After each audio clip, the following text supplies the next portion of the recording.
자식에게 무시당했다고 느낄 때가 있습니다. 말투가 짧아지고 눈을 마주치지 않고 내 말은 대충 넘겨버립니다. 그 순간 부모 마음에는 억울함이 먼저 올라옵니다. 내가 어떻게 키웠는데라는 생각이 목까지 차오릅니다. 그래서 참다가 결국 한꺼번에 쏟아냅니다. 너 요즘 왜 그러니? 부모한테 그게 할 말이니? 내가 너를 위해 얼마나 희생했는데.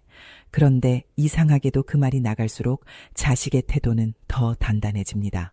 미안하다는 말 대신 한숨이 나오고 알았다는 말 대신 짜증이 붙습니다. 부모가 감정적으로 나올수록 자식은 대화를 피하는 법을 더 빨리 배웁니다. 이게 가장 큰 함정입니다. 부모는 존중을 받고 싶어서 말하는데 자식은 통제를 당한다고 느끼며 더 멀어집니다. 그래서 오늘은 완전히 다른 방법을 이야기하려 합니다. 딱 한마디, 권위도 아닙니다. 죄책감도 아닙니다. 설명도 아닙니다. 그러나 그 한마디가 경계를 세웁니다. 그리고 그 경계가 서는 순간 자식의 태도가 조금씩 달라집니다. 왜냐하면 자식은 부모를 사랑하면서도 부모가 어디까지 참는지 본능적으로 시험하기 때문입니다. 선을 넘었는데도 괜찮아 보이면 그 선은 점점 더 멀리 밀립니다. 그러다가 어느 날 부모가 폭발하면 자식은 이렇게 생각합니다. 왜 이제 와서 화를 내지? 그러면 대화는 싸움이 됩니다. 그래서 필요한 건 폭발이 아니라 선입니다. 당장 떠올려 보세요. 자식이 내 삶을 평가하듯 말할 때가 있습니다. 엄마는 아직도 그런 걸 써. 요즘은 다 이렇게 해. 엄마 집은 왜 이렇게 불편해. 엄마 음식은 왜 이래. 말하는 본인은 조언이라고 생각합니다. 하지만 듣는 부모는 평가를 당한다고 느낍니다. 그 차이가 마음을 상하게 합니다. 여기 서울 은평구에 혼자 사는 이른의 박영숙 씨가 있습니다. 남편을 먼저 보내고 주말에 가끔 오는 아들과 며느리와 손주가 전부였습니다. 박영숙 씨는 바라는 것이 많지 않았습니다. 용돈도 요구하지 않았고 같이 살자고도 하지 않았습니다. 그저 얼굴만 보고 밥 한 끼면 충분했습니다. 그런데 어느 가을 주말 아들 부부가 손주를 데리고 왔습니다. 박영숙 씨는 손주가 좋아한다는 음식을 준비했습니다. 시장에 여러 번 들러 제일 좋은 재료를 골랐습니다. 식탁에 음식을 놓는 순간 며느리가 휴대폰을 보며 무심하게 말했습니다. 요즘은 그렇게 안 해요. 아들은 한 숟가락 먹고 덧붙였습니다. 엄마 너무 짜요. 손주는 소파에서 외칩니다. 할머니 집 인터넷 왜 이렇게 느려요? 그 말들은 칼처럼 날카롭지 않았습니다. 그래서 더 아팠습니다. 무심함이기 때문입니다. 박영숙 씨는 그 자리에서 웃었습니다. 괜찮은 척했습니다. 그래야 가족 분위기가 무너지지 않을 것 같았습니다. 그런데 그날 밤 집이 조용해지자 정말 조용해진 건 집이 아니라 자기 마음이라는 걸 느꼈습니다. 내가 늙어서 쓸모없어진 건가? 내가 뭘 해도 부족한 사람인가? 그 생각이 잠을 깨웠습니다. 그리고 가장 무서운 질문이 따라왔습니다. 다음엔 뭘 더 잘해야 하지? 왜 부모가 자식에게 시험을 봐야 할까요? 여기서부터 관계는 기울기 시작합니다. 부모가 자식을 사랑하는 마음으로 참을수록 자식은 그 참음을 당연한 공기처럼 느낍니다. 그러다 어느 날 부모가 스스로를 잃습니다. 자식 앞에서 조심스러워지고 말을 줄이고 눈치를 보게 됩니다. 자식은 변한 게 없다고 생각하는데 부모는 하루하루 작아집니다. 이 흐름을 끊는 열쇠는 대단한 말솜씨가 아닙니다. 긴 설득도 아닙니다. 딱 한마디로 선을 세우는 태도입니다. 그 한마디는 자식을 공격하지 않습니다. 대신 사실을 보여줍니다. 지금 너의 말이 어떤 선을 넘고 있는지, 그리고 나는 그 선을 조용히 지키겠다는 것을 다음 이야기에서 박영숙 씨가 그 한마디를 배우게 되는 순간을 들려드리겠습니다. 그 한마디를 배운 뒤 같은 자식이 어떻게 달라지는지, 그리고 부모가 어떻게 다시 당당해지는지 그 변화의 시작을 함께 보시겠습니다. 박영숙 씨는 그 주 이후 며칠을 집 안에서만 보냈습니다. 청소를 해도 마음이 가라앉지 않았습니다. 냉장고 문을 열어도 입맛이 없었습니다. 핸드폰을 들었다 놓았습니다. 아들에게 서운하다고 말하면 또 잔소리로 들릴까 두려웠습니다. 그러다 어느 날 바람이라도 쐬자는 마음으로 공원 벤치에 앉았습니다. 햇살은 따뜻했고 사람들은 평온해 보였습니다. 그런데 자기만 세상에서 떨어진 느낌이었습니다. 그때 누군가가 뒤에서 불렀습니다. 정희 씨 아니에요. 같은 아파트에 사는 김순희 씨였습니다. 순희 씨는 비닐봉지를 꺼내 호떡 하나를 손에 쥐어줬습니다. 따뜻한 단맛이 입안에 퍼졌습니다. 그 단맛이 이상하게 눈물까지 데려왔습니다. 순희 씨가 조용히 물었습니다. 요즘 얼굴이 안 좋아 보이던데 자식 때문에 마음고생하는 거 아니에요. 그 한 문장에 박영숙 씨는 더 이상 버티지 못했습니다. 속에 쌓아두었던 말들이 한꺼번에 나왔습니다. 뭘 해도 부족하대요. 제가 하는 건 전부 틀린 것 같아요. 순희 씨는 고개를 끄덕였습니다. 나도 그랬다고 했습니다. 그때 나는 깨달았다고 했습니다. 자식이 변해야 하는 게 아니라 내가 대응을 바꿔야 한다고 박영숙 씨가 물었습니다. 어떻게요? 순희 씨는 단호하게 말했습니다. 딱 한마디만 하세요. 그리고 그 뒤는 침묵하세요. 박영숙 씨는 이해가 되지 않았습니다. 한마디로 뭐가 바뀐다는 걸까요? 순희 씨는 예를 들어줬습니다. 자식이 집을 평가하듯 말할 때 차분하게 이렇게 말하는 거예요. 지금 내 말이 엄마한테 무례하다는 걸 알고 있니? 그리고 더 말하지 않는 거예요. 박영숙 씨는 벤치에서 숨을 삼켰습니다. 그 한마디는 공격이 아니었습니다. 그런데 이상하게도 힘이 있었습니다. 순희 씨는 이유를 설명했습니다. 길게 말하면 잔소리가 되고 화가 섞이면 싸움이 되고 과거를 들먹이면 자식은 귀를 닫는다고 했습니다. 그러니 짧게 차분하게 딱 사실만 그리고 침묵으로 공간을 만들라고 했습니다. 그 공간에서 자식이 스스로 생각하게 된다고 했습니다. 박영숙 씨는 물었습니다. 그럼 자식이 무시하고 그냥 나가버리면요? 순희 씨는 고개를 끄덕였습니다. 처음엔 그럴 수 있다고 했습니다.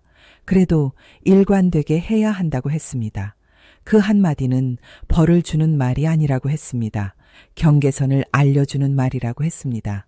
엄마도 존중받아야 하는 사람이라는 사실을 조용히 알려주는 말이라고 했습니다. 이제 여기서 아주 중요한 이야기를 드리겠습니다. 이 방법은 자식을 이기기 위한 기술이 아닙니다.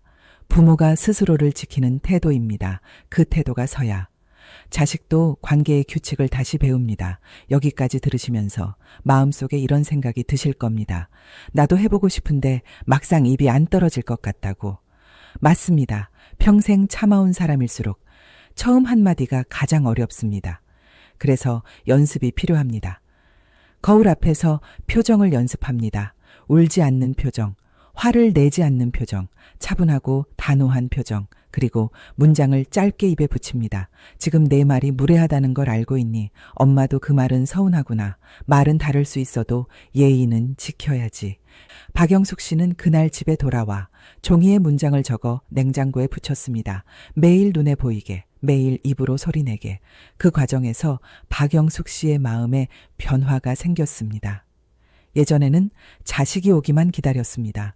이번에는 다르게 준비했습니다. 자식이 만족할 메뉴를 맞추는 준비가 아니라 내가 나를 지키는 준비였습니다. 그리고 드디어 아들이 다시 방문하는 날이 다가옵니다. 그날 박영숙 씨는 떨리는 손으로 식탁을 차리며 생각합니다. 이번엔 도망치지 않겠다고. 그리고 그 한마디, 뒤에 침묵이 왜 관계를 바꾸는지 그 핵심을 함께 풀어보겠습니다.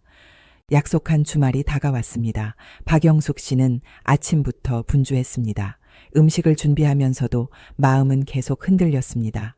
괜히 말 꺼냈다가 분위기만 망치면 어떡하지. 그래도 이번엔 도망치지 말자고 스스로를 다잡았습니다. 초인종이 울렸습니다. 아들과 며느리와 손주가 들어왔습니다. 집안이 금세 시끌벅적해졌습니다. 박영숙 씨는 웃으며 맞았지만 심장은 빠르게 뛰고 있었습니다. 식탁에 음식이 올라갔습니다. 된장찌개와 생선구이, 나물 반찬이 가지런히 놓였습니다. 아들이 숟가락으로 찌개를 한 입 떠먹었습니다.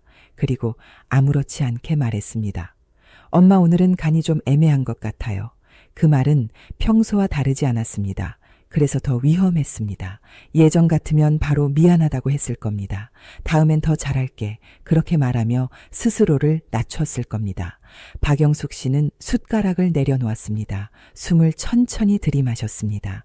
아들의 눈을 잠깐 바라봤습니다. 입술이 떨렸습니다. 그래도 짧게 말했습니다. 엄마가 만든 음식을 그렇게 말하면 서운하구나. 말을 마치고 더 이상 설명하지 않았습니다. 왜 서운한지도 말하지 않았습니다. 지난번 이야기도 꺼내지 않았습니다. 그냥 조용히 숟가락을 들었습니다. 식탁 위 공기가 잠시 멈춘 것처럼 느껴졌습니다. 아들은 놀란 표정이었습니다. 엄마 왜 그래요? 박영숙 씨는 차분하게 한 번 더 말했습니다. 엄마도 존중받고 싶다. 그리고 입을 다물었습니다. 아들은 고개를 숙였습니다. 잠시 후 낮은 목소리로 말했습니다. 미안해요, 엄마. 그냥 맛을 말한 건데 그렇게 들렸다면 죄송해요. 박영숙 씨는 고개를 끄덕였습니다. 괜찮다. 다음부터 말만 조금 조심해주면 된다. 거기서 끝냈습니다. 이게 중요합니다. 미안하다는 말을 받았다고 해서 감정을 더 얹지 않는 것. 그래도 너는 예전에도 그랬잖아. 그 말을 꺼내지 않는 것. 그 순간 과거를 꺼내면 지금 만들어진 작은 변화가 다시 무너집니다. 그래서 박영숙 씨는 그날 더 말하지 않았습니다. 식사는 다시 이어졌습니다. 며느리는 조용히 반찬을 건넸습니다. 손주는 아무것도 모른 채 장난감을 만졌습니다. 겉으로는 큰일이 아닌 것처럼 지나갔지만 박영숙 씨 마음속에는 분명한 변화가 생겼습니다. 나는 오늘 나를 지켰다. 그날 저녁 아들 가족이 돌아가려 할 때였습니다. 며느리가 말했습니다. 어머님 다음엔 저희 집으로 오세요. 여기가 좀 불편하실 것 같아서요. 그 말은 또 한 번 박영숙 씨 가슴을 스쳤습니다. 예전 같으면 웃으며 괜찮다고 했을 겁니다. 이번엔 달랐습니다. 박영숙 씨는 현관에서 며느리를 바라봤습니다. 엄마 집이 불편하다는 말은 조금 서운하구나. 짧게 말했습니다. 목소리는 낮았지만 분명했습니다. 며느리는 당황했습니다. 아니에요, 어머님. 그런 뜻이 아니라. 박영숙 씨는 더 묻지 않았습니다. 그냥 조용히 서 있었습니다. 그 침묵이 며느리를 생각하게 만들었습니다. 잠시 후 며느리가 고개를 숙였습니다. 제가 말을 조심했어야 했네요. 죄송해요, 어머님. 박영숙 씨는 부드럽게 말했습니다. 다음부터만 조심하면 된다. 그날 밤 집이 다시 조용해졌습니다. 그러나 전과 다른 조용함이었습니다. 전에는 공허함이 남았고 이번에는 단단함이 남았습니다. 자식이 갑자기 완전히 바뀐 것은 아니었습니다. 하지만 박영숙 씨는 알았습니다. 경계선이 생겼다는 것을. 경계선은 자식을 밀어내는 벽이 아닙니다. 서로가 다치지 않게 지켜주는 선입니다. 이제 중요한 질문이 남습니다. 자식이 바로 사과하지 않으면 어떻게 해야 할까요? 자식이 오히려 화를 내면 어떻게 해야 할까요? 엄마, 왜 이렇게 예민해졌어? 그렇게 나오면 흔들릴 수밖에 없습니다. 그래서 이 한마디는 기술이 아니라 태도입니다. 내가 왜 이 말을 하는지 분명해야 합니다. 나는 싸우기 위해 말하는 게 아니다. 나는 관계를 지키기 위해 말하는 것이다.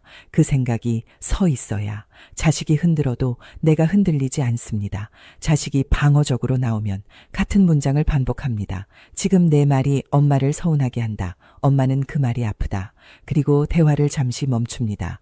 설득하려 하지 않습니다. 이해시키려 하지 않습니다. 생각할 시간을 줍니다. 그 시간이 지나면 자식은 조금씩 깨닫습니다. 엄마가 예전처럼 넘어가지 않는구나.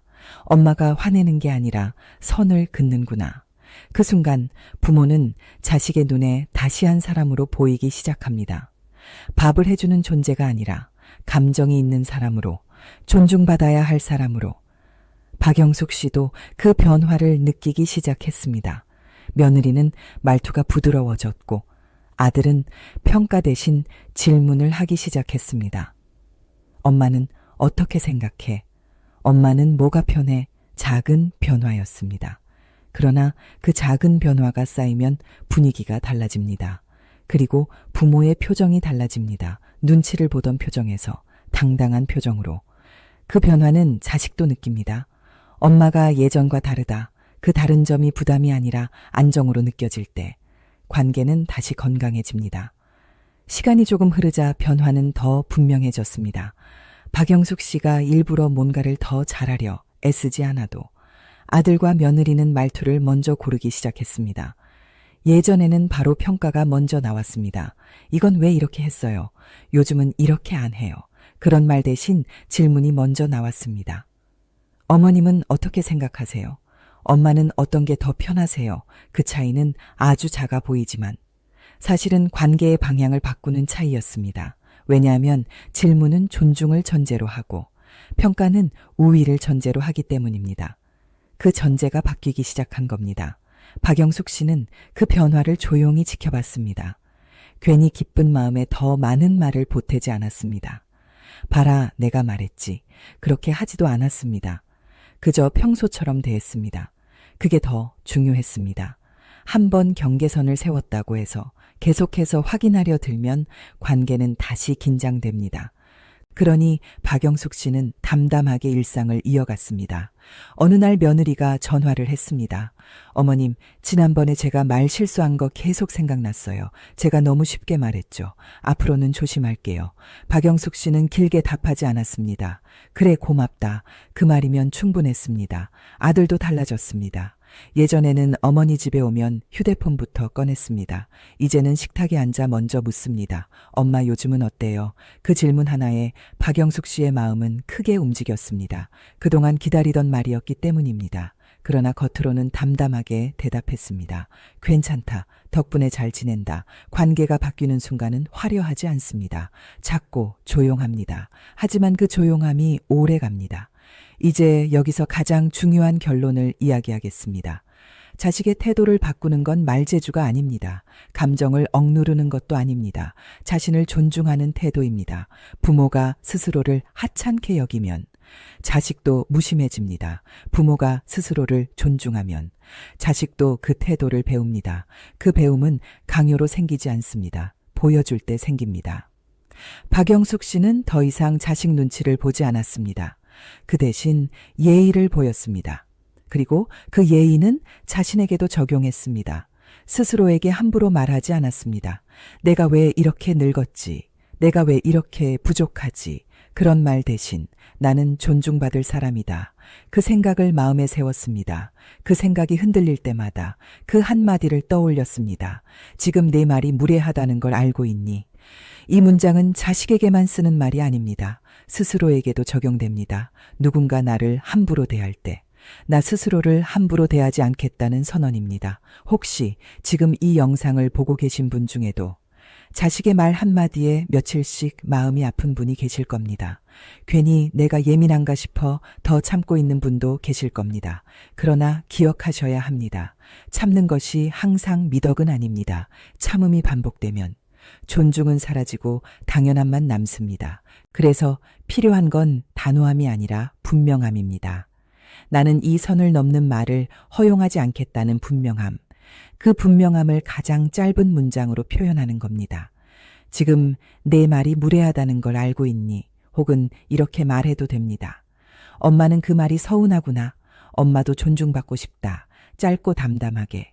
그리고 멈추는 것. 그 멈춤이 자식을 생각하게 만듭니다. 그 멈춤이 자식을 성장하게 만듭니다. 그 멈춤이 부모의 품격을 지킵니다. 박영숙 씨는 이제 알았습니다. 자식을 이기려 하지 않아도 된다는 걸. 다만 나를 잃지 않으면 된다는 걸. 그 태도 하나로 충분하다는 걸. 그리고 어느 날 손주가 이렇게 말했습니다. 할머니 사랑해요. 그 말이 더 따뜻하게 들렸습니다. 왜냐하면 이제는 사랑이 눈치 위에 있지 않았기 때문입니다. 존중 위에 놓여 있었기 때문입니다. 여러분도 오늘부터 연습해 보시기 바랍니다. 거울 앞에서 한 번 말해 보십시오. 지금 내 말이 무례하다는 걸 알고 있니? 어색해도 괜찮습니다. 처음은 다 어렵습니다. 그러나 한 번만 해보면 압니다. 그 한마디가 자식을 바꾸는 게 아니라 나를 세운다는 걸. 그리고 내가 서면 관계는 따라옵니다. 그렇게 하루를 지키다 보면 어느 날 자식이 먼저 달라진 태도로 다가옵니다. 그때 비로소 깨닫게 됩니다. 존중받는 노후는 기다려서 오는 것이 아니라 내가 세운 한마디에서 시작된다는 것을